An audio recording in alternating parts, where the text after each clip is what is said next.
தியானி, இரவும் பகலும் தியானி. இரண்டாவது, வேதத்தை கைக்கொள், வேதத்தை கடைப்பிடி. வாசா மாத்திரம் பத்தாது, அதுல என்ன போட்டிருக்கோ அது மாதிரி செய்யி, அதன்படி நடந்து கொள் என்கிறார்.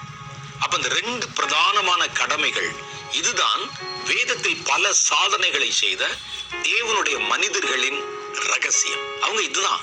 ஒரு தாவீதா இருந்தாலும் சரி, ஒரு எலியாவா இருந்தாலும் சரி, ஒரு மோசையா இருந்தாலும் சரி, ஒரு யோசுவா இருந்தாலும் சரி, ரகசியம் இதுதான். அவருடைய பலத்துக்கு உண்டான ரகசியம். நீங்க பைபிள் படிக்காம எந்த சாதனையும் பண்ண முடியாது. நீங்க கர்த்தருக்கு எந்த ஒரு காரியத்தையும் பண்ண முடியாது. அது ரெகுலரா நீங்க படிக்கணும். ஏதோ நம்ம இதுக்கு இதெல்லாம் தெரிஞ்சது தானே, ஏதோ செய்தியில கேட்டுக்கலாம், பிரசங்கத்துல கேட்டுக்கலாம் கூடாது. வேத வசனத்தை முதல்ல தியானியுங்கள்.